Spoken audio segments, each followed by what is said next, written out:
Continuamos con la serie El retorno de la lluvia tardía.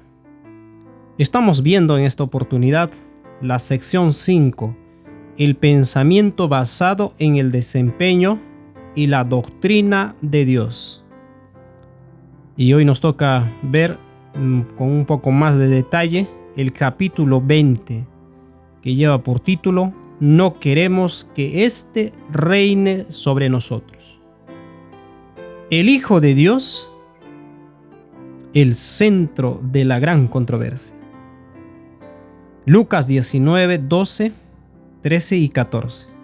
Dijo pues: un hombre noble se fue a un país lejano para recibir un reino y volver. Y llamando a 10 siervos suyos, les dio 10 minas y les dijo: negociad entre tanto que vengo. Pero sus conciudadanos le aborrecían y enviaron tras él una embajada diciendo: no queremos que éste reine sobre nosotros. En esta parábola, Cristo nos cuenta la historia de un noble que se fue a recibir su reino. El hombre noble es, por supuesto, Cristo. Los habitantes del reino le enviaron un mensaje diciendo: no queremos que éste reine sobre nosotros. Esta historia refleja en forma precisa la actitud del mundo cristiano. No tendremos a este Hijo unigénito de Dios reinando sobre nosotros si Él es en cualquier grado menos poderoso que el Padre en su propio derecho. Este mensaje es simplemente un eco del aspecto central de la gran controversia. Note lo siguiente en Patriarcas y Profetas, página 15.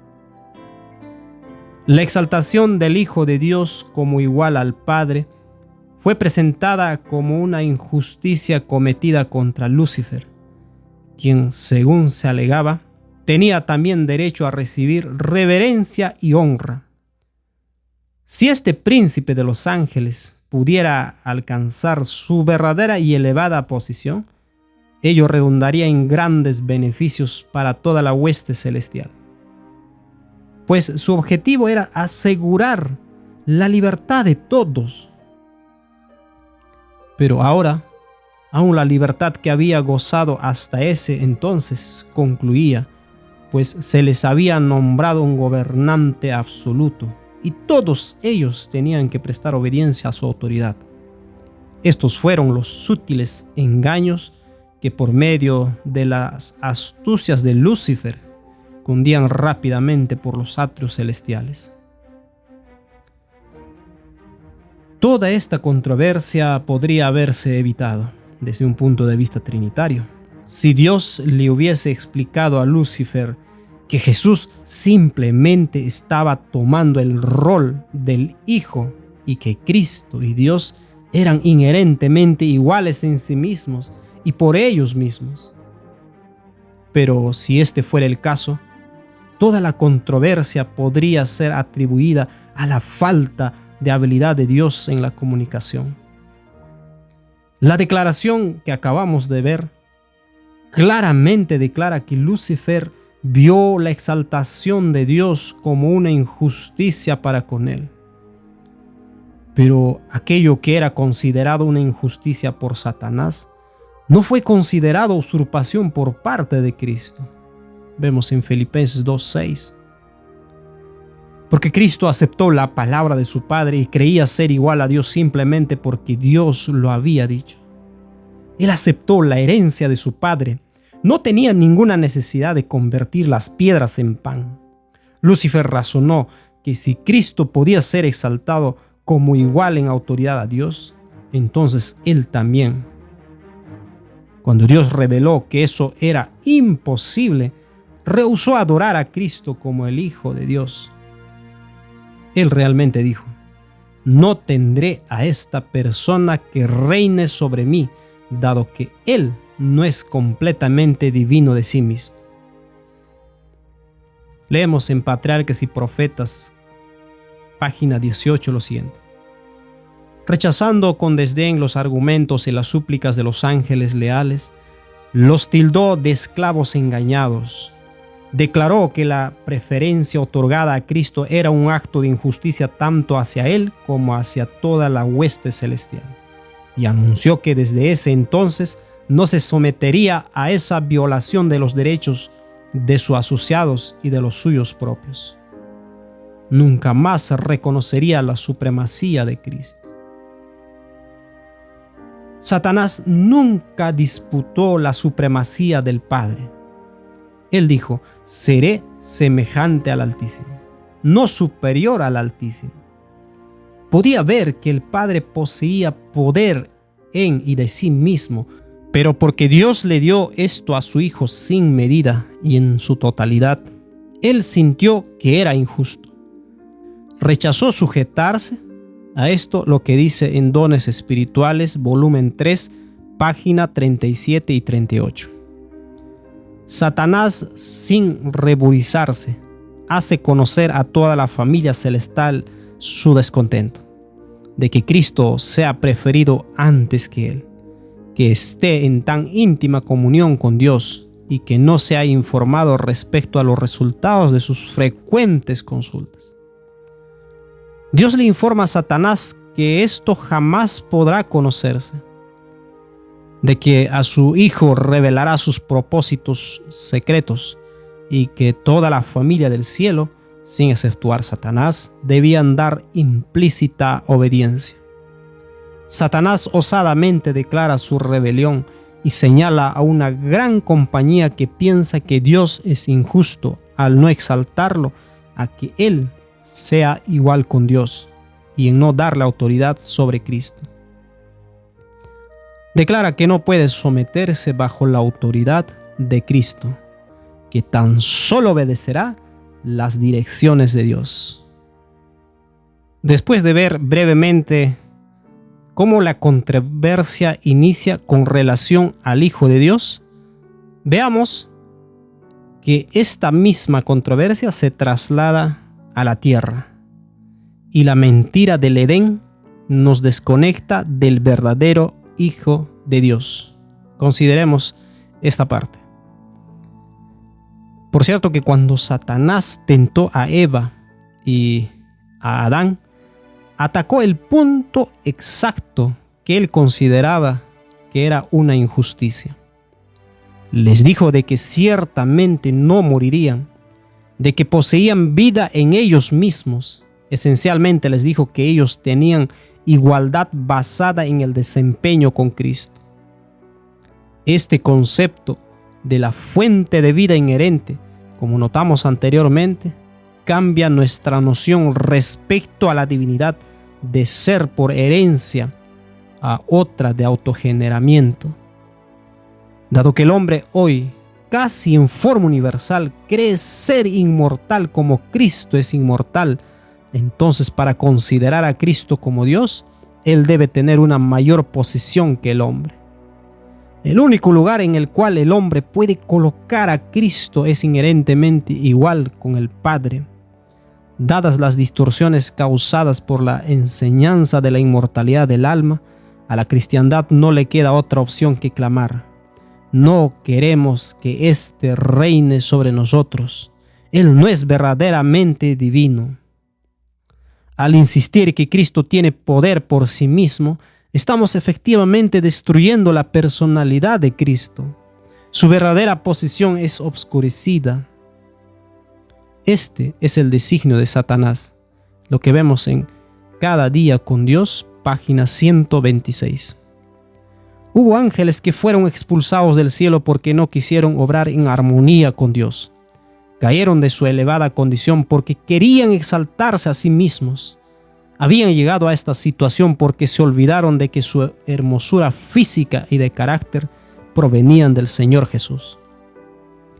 El hecho que los ángeles caídos, querían ocultar era que Cristo es el unigénito Hijo de Dios, y por eso llegaron a la conclusión de que no tenían por qué consultar a Jesús.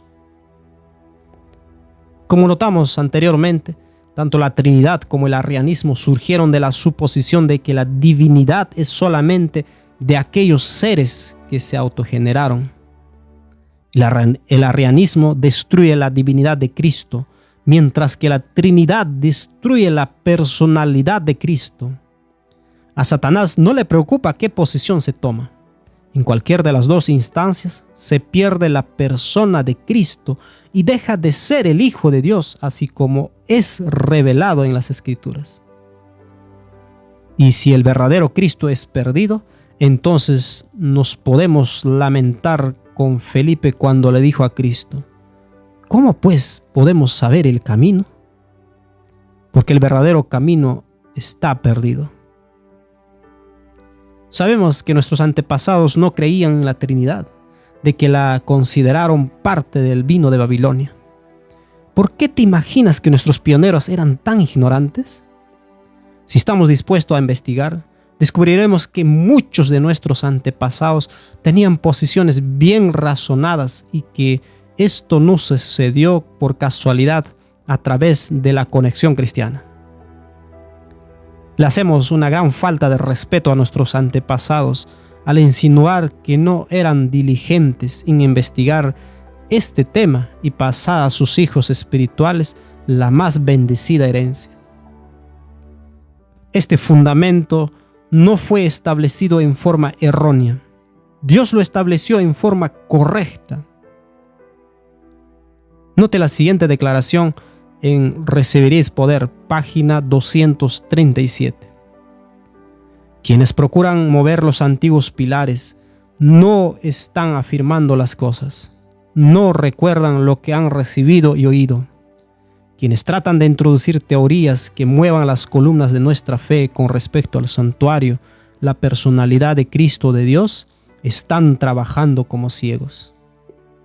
Procuran introducir incertidumbre y dejar al pueblo de Dios sin ancla a la deriva. Así que consideremos las personalidades del Padre y el Hijo, que son pilares de la doctrina. La declaración nos deja sin dudas de que la personalidad de Dios y Cristo eran parte de los antiguos pilares. Al aceptar la Trinidad, hemos destruido la personalidad de Dios y el Hijo de Dios, exactamente como nuestros antepasados.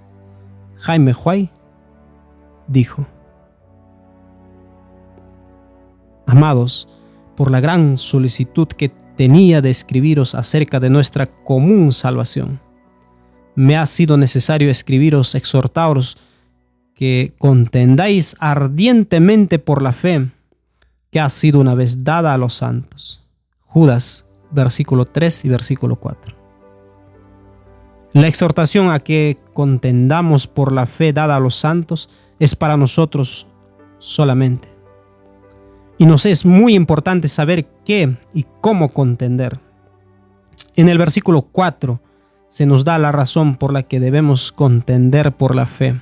Una fe específica, porque algunos hombres o un grupo específico que niega al Dios único, soberano y nuestro Señor Jesucristo. La manera en la que los espiritualizadores han desechado o negado a nuestro Dios único, soberano y a nuestro Señor Jesucristo es primero utilizado el antiguo credo no bíblico de la Trinidad. Es decir, que Jesucristo es el Dios eterno, a pesar de que no tienen ni un pasaje para sostenerlo, mientras que nosotros tenemos amplia evidencia de las Escrituras que Él es el Hijo del Dios eterno. Esto escribió Jaime Huey en el año de 1846. Jaime Huey conocía exactamente cuál era el problema. Una exaltación de Jesús a la posición del Dios eterno, es decir, que posee vida en sí mismo aparte del Padre, es una negación del Dios único, soberano y del Señor Jesucristo. Observe, si la Trinidad es una negación del Padre y el Hijo, entonces hemos perdido su verdadera identidad. Y como hemos sostenido en el capítulo 3, Guardar los mandamientos requiere que conozcamos la identidad de Dios que adoramos. De otra manera, no podemos guardar sus mandamientos. Consecuentemente, la Trinidad, si es verdaderamente creída, hace imposible guardar los mandamientos. ¿No es acaso este el espíritu del anticristo? Hijitos, guardaos de los ídolos.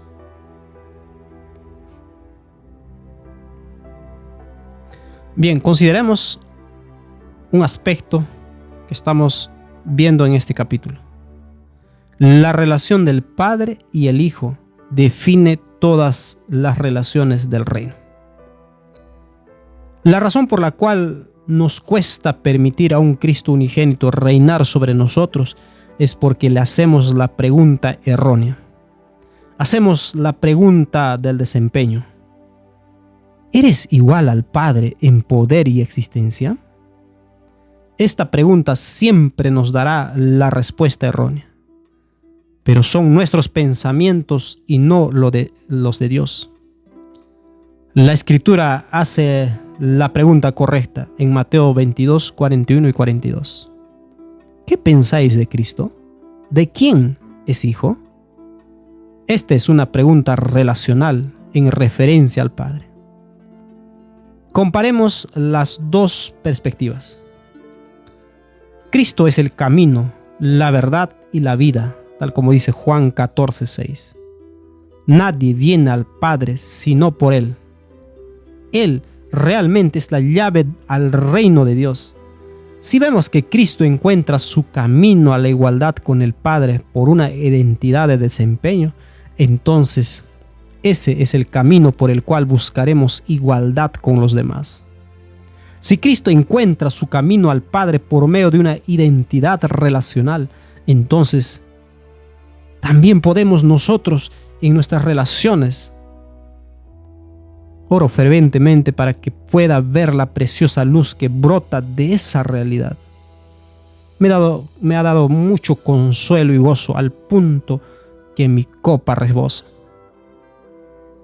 Esta verdad puede tan solo ser alcanzada en la comprensión de que la identidad misma de Cristo tiene su igualdad para con el Padre basada en una relación de herencia. Considere lo siguiente cuidadosamente.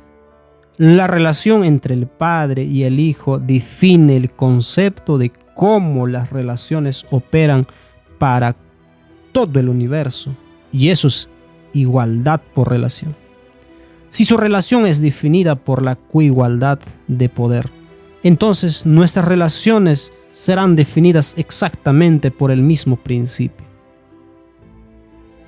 Ahora consideremos otro aspecto en este capítulo, de la igualdad relacional del Padre y el Hijo por medio de una fuente de vida que establece el canal de bendición.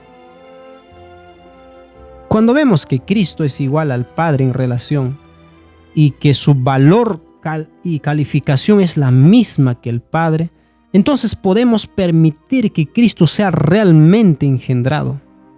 Esta verdad permite que Cristo asuma verdaderamente una posición de sujeción al Padre y establece el modelo divino de la vida. Su condición de hijo engendrado no denigra su divinidad en ninguna manera. Este principio viene a ser vital en una relación de marido y mujer.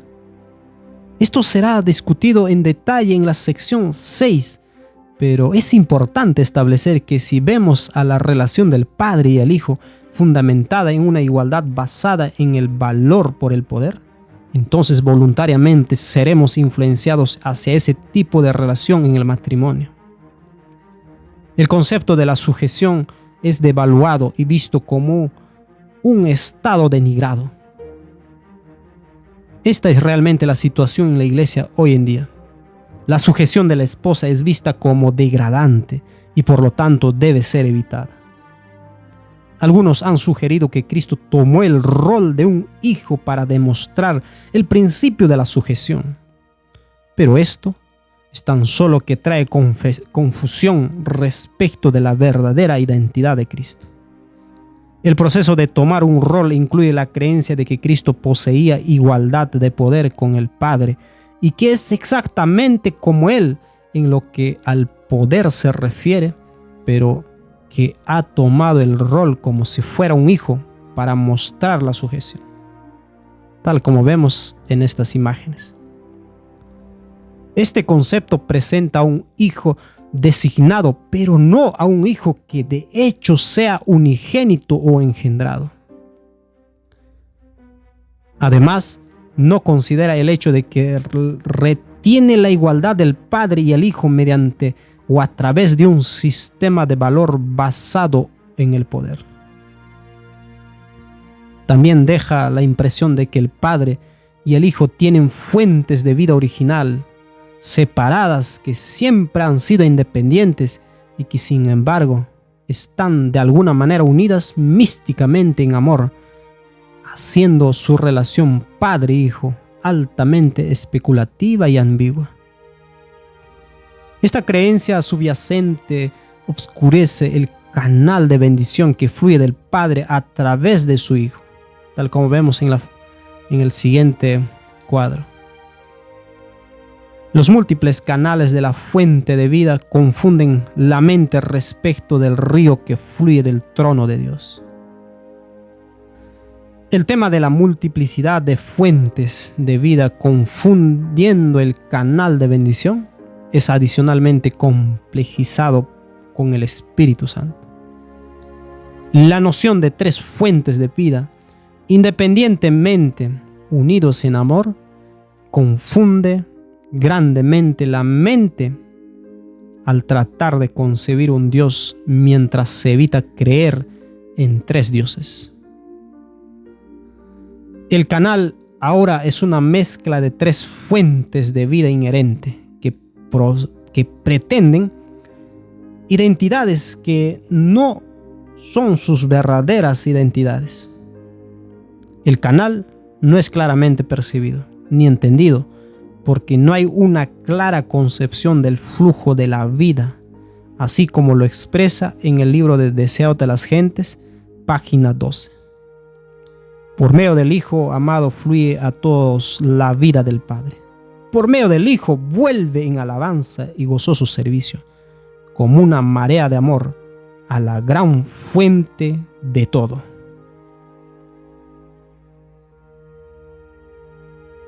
Miremos lo que de hecho la Biblia presenta. En este cuadro vemos la fuente de vida del Padre, la cual es dada al Hijo, y por medio del Hijo fluye a todo el universo en la tercera persona. Todos los atributos relacionales del Padre y el Hijo están presentes en el Espíritu porque es su omnipresencia, lo cual significa que no es simplemente una fuerza, sino la personalidad de Dios en su forma omnipresente.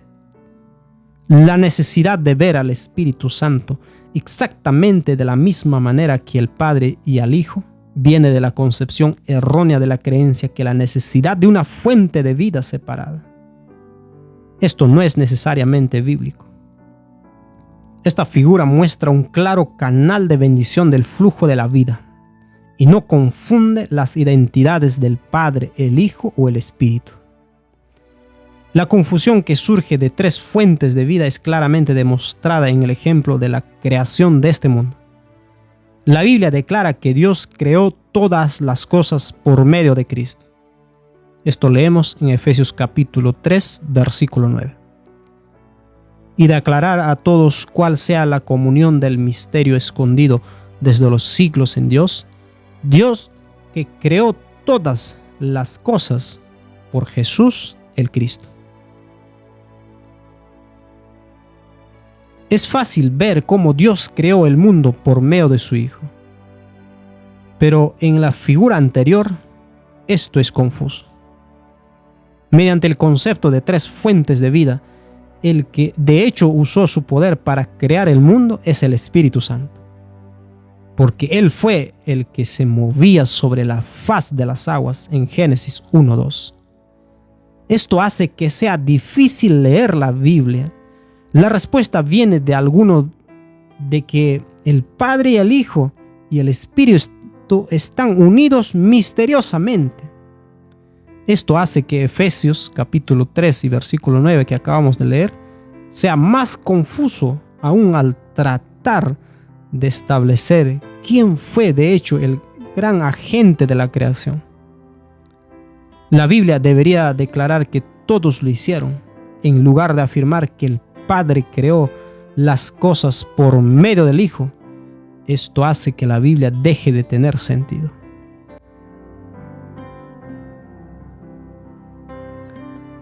Ahora veamos otro aspecto de la relación del Padre y el Hijo. La llave para entender al Hijo del hombre está en entender al Hijo de Dios. Y regresando a nuestra conversación respecto de la verdadera identidad de Cristo, si Cristo tan solo vino a depender del Padre durante la encarnación, entonces Él está modelando para nosotros una relación con Dios que Él mismo no tiene ni puede hablar de ella con autoridad, porque no es lo que Él realmente es. Decir que Cristo tomó el rol de Hijo y representó el aspecto relacional de acceso al Padre significa que esa no es la verdadera identidad de Cristo. Significa que una relación con Cristo en este contexto es una relación con alguien de que de hecho no existe. Es volver la verdad de Dios en una mentira. Es tergiversarla. Si Cristo fuera en realidad la autogenerada segunda persona de la divinidad, entonces Él en realidad no puede ser el camino al Padre. Él tan solo puede pretender o representar ser eso. Y como tal, Él es un Cristo que está pretendiendo o ejerciendo un rol de dependencia con el Padre y consiguientemente puede también simplemente ejercer un rol de tomar la naturaleza humana. En realidad, Él nunca ha sido hombre. Eso es lo que estamos diciendo. Esto es lo que queremos decir cuando decimos que Él simplemente tomó el rol del Hijo cuando vino a esta tierra. Él no era verdaderamente el Hijo de Dios.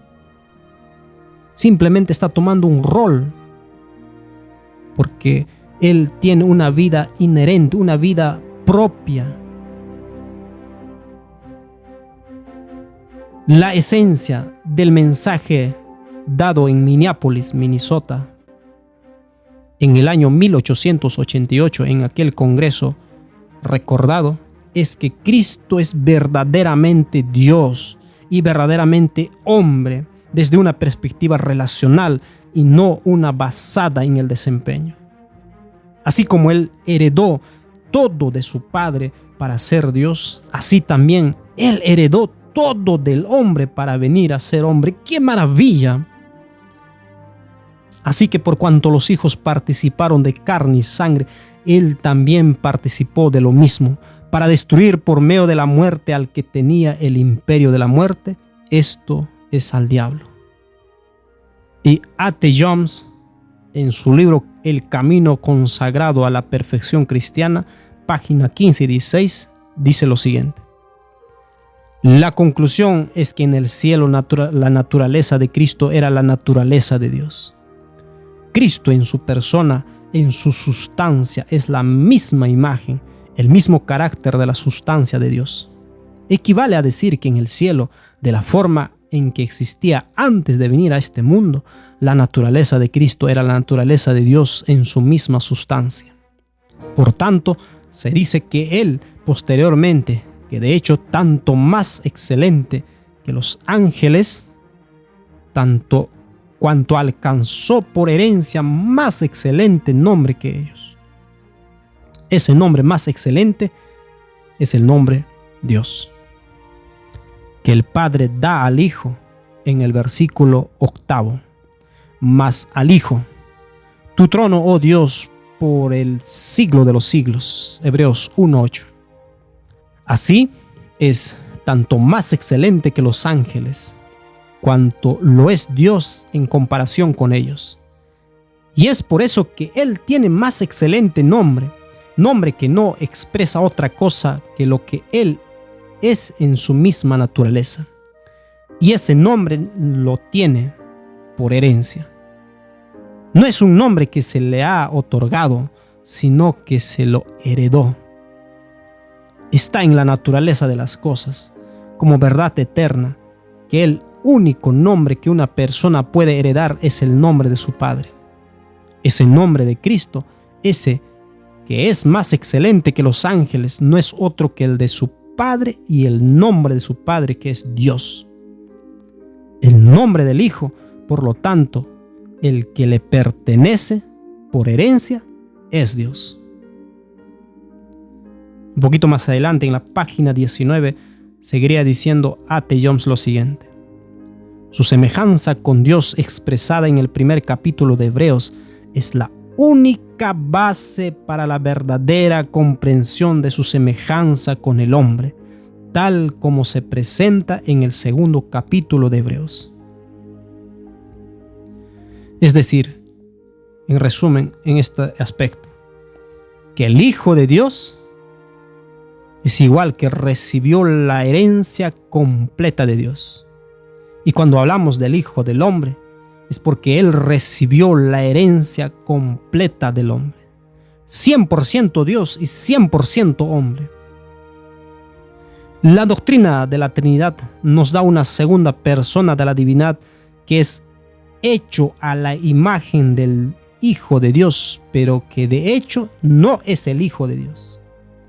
Así es razonable pensar que dicha persona puede estar en la semejanza de carne de pecado, pero no tomar de hecho la carne de pecado, solo semejanza. La doctrina de la Trinidad es lógicamente inconsistente con Cristo, tomando nuestra naturaleza caída. Consecuentemente, se deduce lógicamente que Cristo no puede en realidad ser el Hijo de Dios ni el Hijo del hombre. Solo es semejante a Dios y solo es semejante al hombre. Esto es lo que trata de decirnos la doctrina de la Trinidad. Considera esta lógica que en preguntas sobre doctrinas, donde el cambio respecto de la naturaleza de Cristo ocurre por primera vez. Y antes de ello, leeremos Signs of the Times del 30 de julio de 1896. Mucho más elevado que cualquiera de los ángeles, igual con el Padre en dignidad y gloria. Sin embargo, vestiendo el ropaje de la humanidad. Divinidad y humanidad se combinaron misteriosamente. Hombre y Dios vinieron a ser uno. Es en esta unión que encontramos la esperanza de la raza caída. Mirando a Cristo en la humanidad, vemos a Dios y lo vemos en el resplandor de su gloria, la imagen expresa de su persona. ¿Y qué es lo que dice en Preguntas sobre Doctrinas en la página 54, escrito en el año 1957? En sus dos naturalezas, la divinidad y la humanidad, Él fue perfecto, fue sin pecado. Que esto era verdad de su naturaleza divina, no puede haber cuestionamiento. Que esto era así de su humanidad, también es verdad. Él también participó de lo mismo, dice el libro de Hebreos, capítulo 2, versículo 14. No significa que Él también pretendió ser un hombre a través de una concepción inmaculada. Para estar Cristo sujeto a la muerte, Él debe tomar un cuerpo que esté sujeto a la muerte. El cuerpo de Adán antes de la caída no estaba sujeto a la muerte. El Hijo del Hombre heredó la plenitud de la humanidad corporalmente de la misma manera que heredó la plenitud de la divinidad corporalmente, tal como dice en Colosenses 2:9. Así que llegado hasta estas instancias, la relación del Padre y el Hijo es clave para la justicia que es por la fe. Cristo es el camino, lo cual es la verdad, lo cual es vida. Alabado sea Dios por ello. Cómo vemos la relación de Cristo con el Padre es cómo entenderemos su relación para con nosotros, y es cómo entenderemos la justicia que es por la fe. La realidad de esta verdad me impele a exclamar: oh, cómo lo amo y lo veo en él sus inigualables encantos. En él he encontrado la perla del gran precio, por la cual gozosamente sufriré la pérdida de todas las cosas, porque son estiércol comparados con la verdad de su persona. Si la persona y la relación de Cristo para con el Padre está basada en el desempeño por una igualdad en poder, entonces al contemplar estos seres, seremos transformados a la misma imagen. Conduciremos nuestras relaciones de la misma manera. Su relación es una relación basada en la herencia. Entonces seremos transformados en esa imagen por la gloria del Señor. Luego de haber conversado este tema con cierta cantidad de personas, la pregunta surge: ¿qué quieres decir con que la Trinidad está basada en el desempeño? Son tres seres que se aman mutuamente en una relación íntima. Su relación es tan cercana que son llamados uno. ¿Cómo puedes llamar a esta relación basada en el desempeño? Cuando hago mención a una relación basada en el desempeño, hago referencia a las características necesarias para poder entrar en dicha relación. Las condiciones por las cuales una persona es aceptada en la condición de divina. Una vez que las personas son aceptadas como tal, podemos sin lugar a dudas colocarlas en la más íntima y amante relación imaginable, pero primero hemos de determinar las condiciones para dicha aceptación.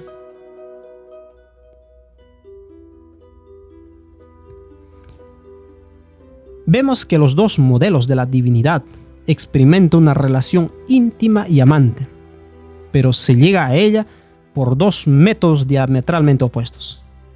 Desde una perspectiva humana, este concepto es fácil de entender. Si un hombre se casa con una mujer simplemente porque ella es hermosa, esta relación fue obtenida por medio del desempeño evidenciando en la belleza.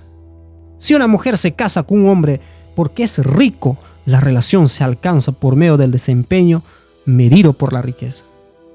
Cuando Adán vio a Eva, dijo en Génesis 2:23: esto es ahora hueso de mis huesos y carne de mi carne. Esta será llamada varona porque del varón fue tomada. La conexión íntima entre ambos estaba basada en la herencia de que la mujer recibió del hombre. Por favor, no permitas que Satanás destruya la verdadera personalidad de Cristo en tu mente.